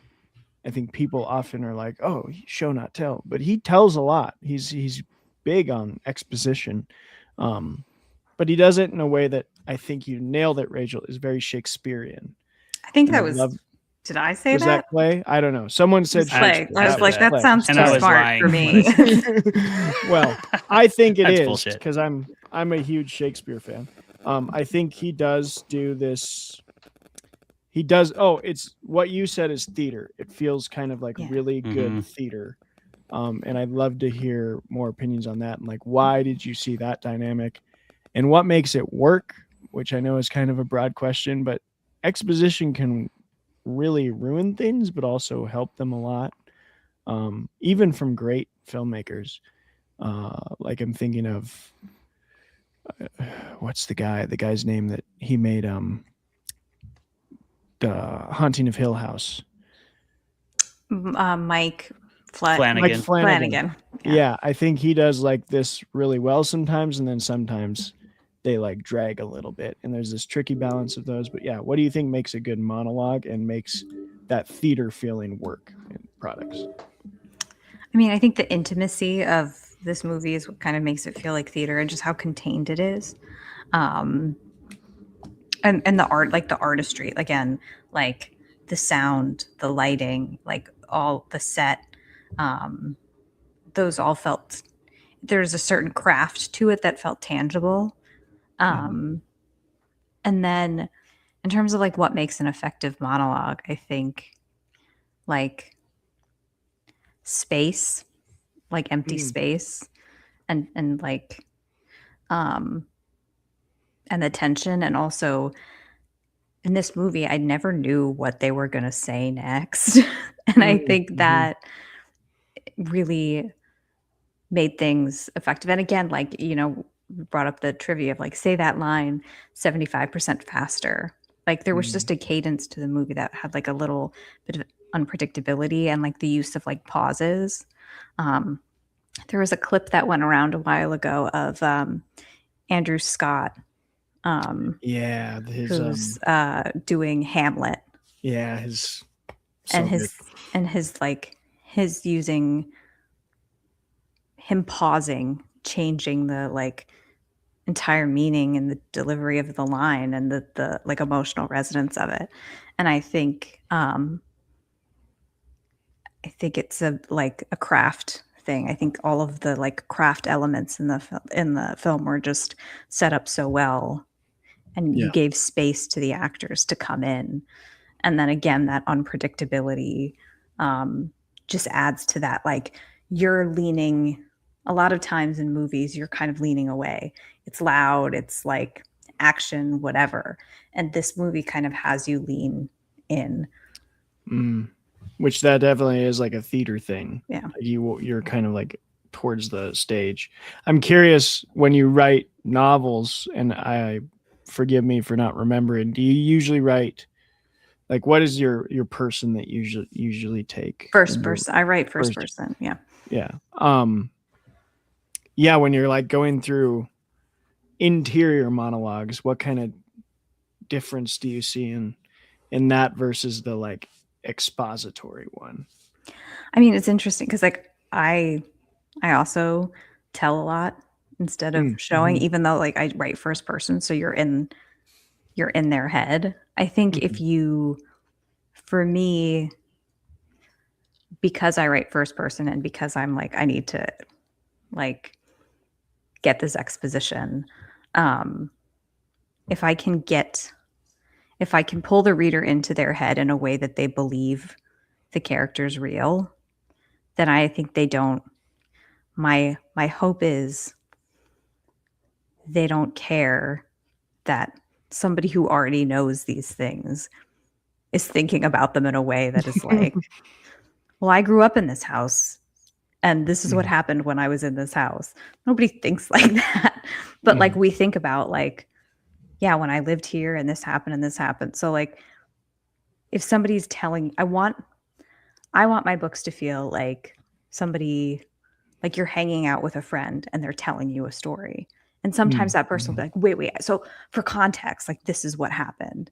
And so I think like my voice is kind of specific. So every writer, I think, kind of needs to like figure out their own voice and like what makes sense for them. But for me, like that's sort of my in and my way to be like, I'm going to give you exposition and I'm doing an internal monologue, but like I want it to feel casually compelling. So that's kind of the balance that I try and strike. Yeah. Clay? Yeah, I don't necessarily believe too much in any hard and fast rules regarding that kind of stuff. I think the most important thing is whether the monologue belongs in the story. And I think that relies pretty heavily on the character work. And this movie is a great example of utterly justifying anything Willem Dafoe is going to spew out of his mouth by the way he talks throughout the entire movie. Like it starts with their first dinner conversation when he goes, "Yes, sir." And he goes, "Aye, sir." You know, he's like, no, you need to go I to me. I'm a fucking seaman, okay? Like, you will talk to me in eyes, not... And he says ye. He never says you. One time in the entire movie. It's ye, ye, ye. He says I all the time. Like, he is through and through, like, your stereotypical, right out of the Melville novel seaman, you know? And so when he spews like curses about Poseidon and the depths of the seas swallowing you and turning you into a pulp and you being forgotten by even the sea, and there's tears in his eyes as he's talking about how tragic it would be to be forgotten by even the sea. And like, I believe every single word he's saying. But if that were a lesser actor or a different story, it would not work. And you brought up some examples earlier. Like, there's a lot of examples. I'm not gonna like say them right now because that's not why we're here. But there's plenty of examples I can think of where a monologue feels like it's there to impart information, and that doesn't work for me if it doesn't feel like something the character genuinely would feel like they have to impart. I don't think there actually is much exposition in The Lighthouse, to be completely honest. Most of it's character work. We actually get very little exposition. Like, I guess there's not a lot of telling of the situation, but there is like long monologues. So that is different. You're right. That's different than exposition. Monologues are different than exposition. Well, they and can it's be all the same thing, but they can be different. in this. Yes, of course. In this particular movie, it's almost all character work. Like, most of it's Willem Dafoe telling his fisherman tales. Most of it's bullshit, and he actively like contradicts himself, and even gets called out on it a time or two. Where Tom's like, "I thought you broke your leg with Catholic nuns," and he's like, "You must have heard me wrong." It's like, yeah, which we know that guy too. Yeah, absolutely. We all know that guy too. Yeah, that guy's my dad. Yeah, that guy is Jeremy's dad. And at least me and him both know him. But yeah, the main crux of that issue to me is always whether it feels realistic to the characters and if it fits in the story. And the only time I don't like monologues is when they feel out of place, because when they do, they're glaringly out of place, because generally people don't talk like that. You and me talked about that the other day too, Travis, about how some of our favorite performances are subtle, small ones, because that's generally where people show their true emotions. It's in genuine, small, quiet moments, because we don't scream and tear our hair out and fall to our knees and call to the heavens like more than a couple times in our life, generally. Unless we I'm once a week. I don't speak for you. I'm kidding. Maybe, Rachel. I'm sorry. I'm kidding. I don't mean to project on you, Rachel. Rachel's got it's on a schedule. It's like, yeah, it's I'm like, Monday. I it's gotta go. Wednesday at 5. Yeah, I go out into the woods and get my feral scream in. There you I go. don't want that. That's the second half of the year. You're in the non-screaming times right now, but that's coming. That's coming. Eat, slay, replay. What's the first one? It's Kiss, Slay, Replay. Kiss, Slay, Replay. Yeah. I'm so excited to read this, but we'll have you tell us a little bit more about it later on. Anyway, that's my answer. I think I've answered your question. If I haven't, if there's a part I missed, just let me know. Otherwise, what do you think, Jeremy? Yeah. Jeremy? Well, hey, I think, and I think we've drawn attention to this, like, if you want to take the easy way to making a monologue great, you just make Willem Dafoe do it, and you'll be like, yeah, that makes sense. That's gonna happen. Otherwise, you've got a lot of hard work ahead of you, because kind of like what Clay was saying, and I think Rachel was kind of getting at also, is that like the thing that makes it great is all the stuff that leads up to it, because of how monologues just straight up do not happen day to day. It's like a big, crazy thing that happens when someone just decides to go off for a full minute about literally anything.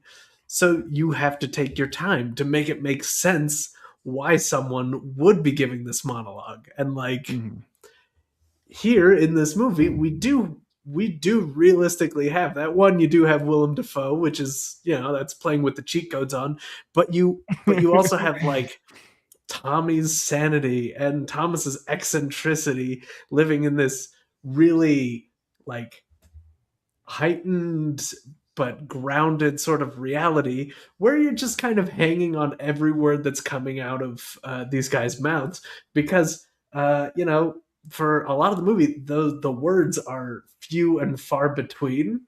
So that does a little bit to explain why sometimes they just explode out. Same way with like the emotions and their interactions. They are alone, and then they're getting drunk and dancing and yelling. Yeah. Yeah, and I really like that point, Jeremy, because I think that's absolutely true. Like monologues do exist in the real world, but they generally are when you've like reached some sort of breaking point or you've reached some sort of like revelation. Either way, you're extremely like enthusiastic about what you have to share and you share everything you've been thinking about it for a long time. And you see that snap happen. And sometimes like you don't know that it's about to happen. Like I didn't know it was going to happen in the Lighthouse. I got no necessary clue that Willem Dafoe's character Thomas really cared about his cooking, but he fucking does. And like, oh, shit. when Tommy insults him all the time, but when he insults the cooking, that's the final straw. And then he's like, "All right, I'm gonna fucking That is a put a bridge curse too on you." far. Yeah. It's like, fine, fuck, I like your cooking. Jesus. I also love that response at the end. It's so great. Just like, have it your way. I like your lobster. We're done with this.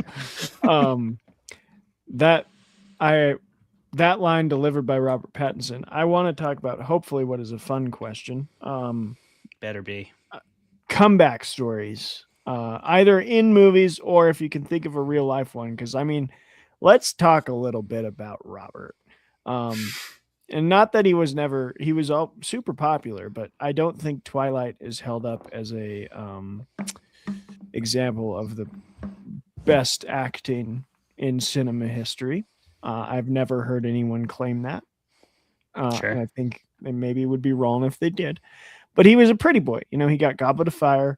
He got this like Remember Me set kind of romance film. Then he got all the Twilight movies. He was like the pretty boy, new young actor that was going to be, you know, just like Zac Efron kind of got that. And then he went into this like beautiful cocoon of indie film and like became a butterfly of, he was always this good, but like he did Good Time, he did Lost City of Z, he did High Life, The Lighthouse. And then I think the first time he like emerged back into the public was The King, where he played the French Dauphin and he was amazing. And then Tenet, The Devil All the Time on Netflix, and all of that led to him becoming the new Batman. And I just remember having the conversation with people who were like, Pattinson's Batman? And I had to be like, go watch his other stuff. Like, you won't doubt him if you go watch his last 5 movies. Like, this man knows what he's doing. He's a great actor. But yeah, I just love, because in honor of Pattison being so astoundingly good in The Lighthouse, does anyone have a favorite comeback story, either in a movie, book, or in like real life that you think is cool, that a celebrity was like written off as one thing and then made a name for themselves in a different sphere? Either one. Whoever wants to jump in first.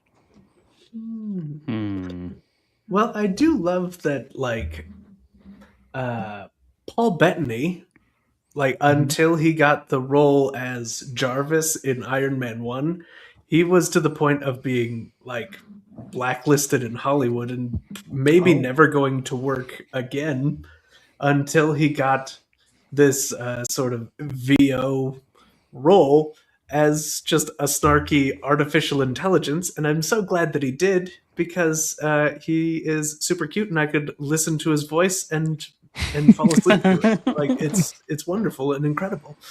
Yeah. And then he became the Vision, you know. Yeah. He went from voiceover to on camera. Yeah. Brendan Fraser, for sure. Hell yeah. That's a good one. Yeah, he so deserved that comeback. Just seems like such a lovely human and just such a I think underrated actor. I mean, not anymore. He won the Academy Award, but yeah. I'm really happy about that. Mm-hmm. Me too. It's a great example, because when you hear his story and how all of that fucked up shit happened to him, and then he got blacklisted for being honest about it, I mean, it's just crazy. And I can still remember, because I mean, we are very much all in the Brendan Fraser hype generation of like, I remember. I mean, I love The Mummy, so obviously there was that. But aside from that, he was very much getting all the like stupid roles, like playing George of the Jungle and stuff like that. Dudley Doolittle. And then all of a sudden he just vanished like without a trace. And it was so bizarre because he was like on top of the world and then he was just gone. And I still remember thinking like The Mummy Returns wasn't that bad. Like it wasn't good, but I mean, he didn't have to completely disappear. And nobody had any idea. That was before like social media was anything like it is now. So we just didn't hear these things on a broad scale. And so that's a great example, Rachel. Since we're talking about Twilight, I am enjoying the like feminine rage villain arc that Kristen Stewart is on right now. I'm just like, yeah, how about fuck everything about all of you motherfuckers? I'm gonna do my own thing. Because she's been treated similarly. She's been blackballed by Hollywood at so many levels. Like people say she's hard to work with. People say all these terrible things about her on set, about her as a person, and it's just like, I don't know. None of her co-stars talk about her that way. It's always just like the rumor mill. But when you talk to Robert Pattison or anybody who worked with her really closely for a long time, everybody's like, she's fucking brilliant.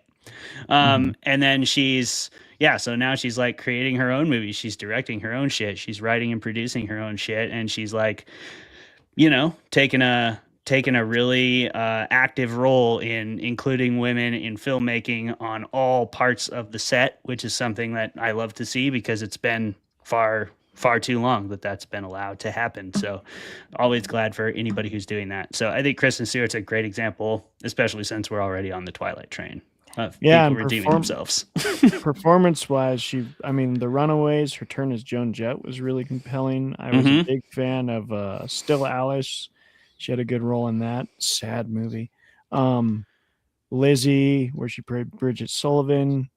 Underwater, I think, is one of the most underrated horror films in a while. It's not amazing, but it was good. It was really good. Compelling. I liked it. Scary, and the Cthulhu at the end is freaky looking. So she's been. Oh, and she played Diana, Princess. Diana. I still need to see that. I've heard that was really good, and she was because I was like, "There's no way that's going to be good." I was wrong. Everyone's like, "Great." Yeah. So, and I will say, I feel like they were both, considering the material, Twilight. I think they are a big reason why Twilight was as successful. Oh yeah, successful. Easily. Especially the first movie. I mean, it's been a while since I've seen them, but I remember the first movie being like, this is not for like a teen movie about supernatural YA romance. Like they pulled it off. Yeah. Compelling. And there's a reason why everyone went so crazy. And I like to hear the story of Robert Pattinson saying that like I went in and played this character like a depressive. Because I think everybody else was going in and reading Edward Cullen like this, like brooding, like like heartthrob, and he went in and been like, he hates himself, and like where he's just like, no, this guy isn't like a heartthrob. He's like the most depressive, horrible person that you could ever want to be around, and like he played him like a freak. Like if you watch the movie back, you're like, he's got his hair like coiffed up, but like.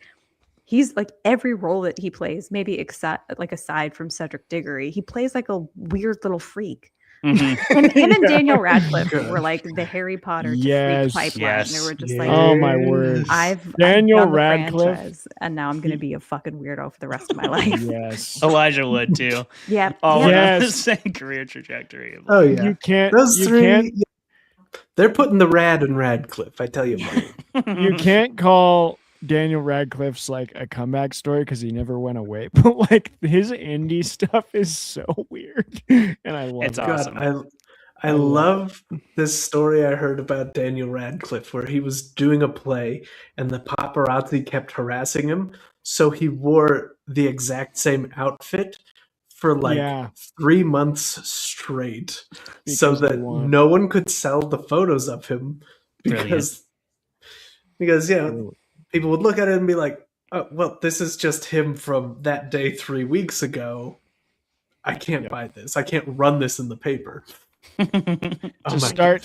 To start and end this episode with farts, Daniel Radcliffe's work in Swiss Army Man is just something to behold. Back to the Daniels. I should have sought them out in college and been and tried to be friends with them. All the Daniels. Every Daniels.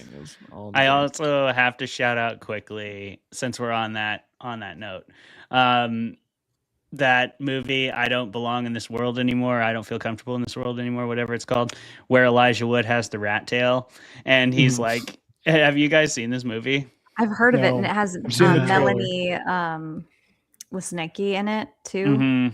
I think it predated. I'm thinking it predated Yellow Jackets, and it's essentially like a preview to her character in Yellow Jackets. She's a very similar character in this, but Elijah Wood's character is just fucking amazing. Like, you guys have to watch it. It's hilarious. He is like, he's so bizarre, and it's just so funny. He's got a rat tail, and like, picture a dude with a rat tail who loves kung fu. Yeah. Now picture what that guy's Elijah like. Wood is that guy. Yeah, and then just imagine Elijah Wood playing him, and it's everything you hope you would God, get. that sounds perfect. It's so good. Give I'm him some looking throwing at- stars and let him go. Looking at Radcliffe's IMDb, and I completely forgot he plays the dog walker in the Trainwreck movie, which Yeah. is like the best. That's the best part of that movie is his scenes as Absolutely. the dog walker. Anyway, that's all I have. Because I know we're coming up on 2 hours, and Rachel's in East Coast time, so I don't want to keep you up too late. But those were my four main questions. Grandma's bedtime is soon. It's a normal person's bedtime at 10 o'clock. I mean, that's Yes, not at 10 o'clock. nothing to be ashamed of. No. Before we do, we'll do our usual rating of this film. Now, you might look at this rating system and go, this is like the Lighthouse, nonsensical and bananas and bullshit. And you'd be right. But that doesn't mean there isn't hidden beauty in there. That doesn't mean there's not something you might be able to love from it. Our rating system is that we give you however many drinks, substances, whatever you prefer to consume while watching movies do you need to enjoy the Lighthouse to the fullest extent. Now, this could be nothing, or this can be whatever bullshit Jeremy's going to come up with. Jeremy, we'll start with you because you tend to be our Dark Souls mode of the drinking games. How many drinks or whatever else do you need to enjoy the Lighthouse to the fullest extent? You know, I'm gonna start off by saying I don't try to be the Dark Souls mode. Yes, you do. Of this, I don't try to. It just happens. It comes out of me naturally.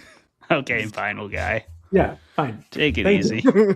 You, hey, be cool, everybody. Now, put a beanie obviously, cap on that bald head. The easy answer. I'm gonna just walk on. I'm just gonna jog on from there. The easy answer, of course, is to drink whenever they're drinking. That'll get you really very messed up so quickly. I'm gonna sidestep that. We're not gonna do that. At least I'm not. Somebody else might. They can. It's fine. Whenever something skips from point A to point B, and you don't know how, like, what led to that, you're gonna want to take a drink of something pretty strong. I'd say either vodka or gin, or like a mix of gasoline and honey. Like just go for it. You Lamp know? oil. Yeah, lamp oil and honey. Let's go for that. So yeah, do that, and that's going to be like once every scene, apparently, because very few things lead to the next scene. Gotcha. Okay. Yeah.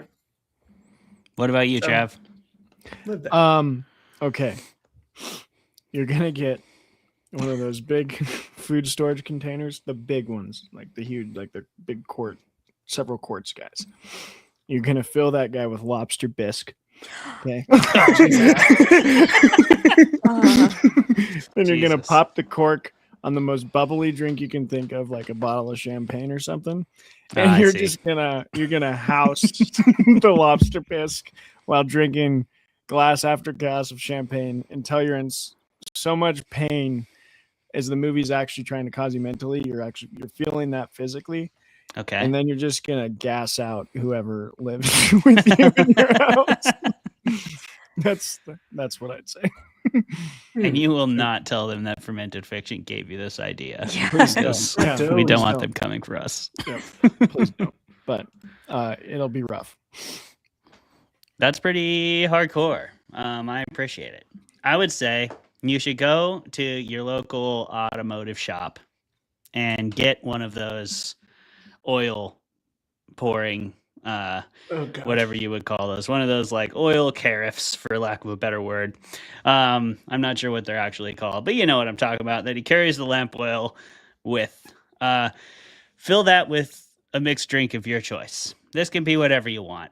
But while it's in that tankard, you're going to pretend it's lamp oil and gin, because I'm pretty sure that's what they're drinking, given that Willem Dafoe references gin in many of his shanty songs, including the one where they're slow dancing and he says, if birds were gin. It's so beautiful. A little love scene. So yeah, pour that. And then by the end of the movie, you should go ahead and try to finish it. I challenge you to do that. You can do this easily by drinking whenever they drink. You could also do it easily by drinking every time there is a fart joke or a sex joke. Either of those will get the job done, but that's what I recommend. That being said, you should only do this on your second watching of this film, because if you do it on the first, you're going to have a bad time. Go ahead and watch it sober the first time, just so you know what's coming, and then take on the challenge if you feel inclined to watch it a second time and empathize with the characters a bit more. Same rule applies to the lobster bisque one. Rachel, how about you? And then after you're done with your rating, go ahead and tell us one more time who you are, where we can find you, and what you've got coming out.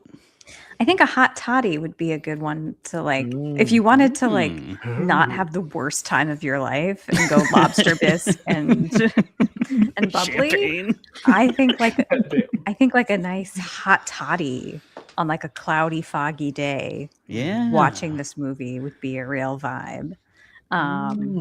Because I want you to have a pleasant experience, unlike some people who want you to. I feel like it adds an element of. As a psychological element of being able to be like, oh man, that weather looks like it sucks. Yeah, I'm warm. Just because they're having a bad time doesn't mean we have to have a bad time. And yeah, I am Rachel Harrison, and I have 6 novels that are out now. Most recently, Play Nice. You can find it wherever books are sold, and then my next book, Kiss, Slay, Replay, is a time loop horror novel that takes place at a wedding, and it's out on September 8th. Yeah, 8th. Hell yeah. So, yeah. So if you like time loops and if you like horror and you don't like weddings, then pick it up. Or if you do like weddings, depends. Yeah. Yeah, you like them so much you want to relive them. Yes, again over and again and over and and again. Yeah. Excellent. Can't wait for the new novel, Rachel. I'm all caught up. I have read the last 3 because I started a little late, but I am a huge fan of Black Sheep. I really like So Thirsty, so I can't wait for this one. It's going to be a really good time. Thank you, everybody, for joining us. Rachel, especially, thank you for joining us. Thanks for having me. Hell yeah. And we'll see you at StokerCon. You're the guest of honor. We're super stoked about that. We're looking forward to chatting with you there and seeing you on some cool panels. And everybody else who loves horror, if you're in the Pittsburgh area, come to StokerCon. Meet Rachel in person. She's there as the guest of honor. It's going to be really sweet. And there's lots of other awesome horror people there. Pretty much the whole genre shows up except for Stephen King. So it's a really good time. You should come check it out. Keep checking out Fermented Fiction. We've been Jeremy, Travis, and Clay. We'll see you next time. Goodbye. Bye.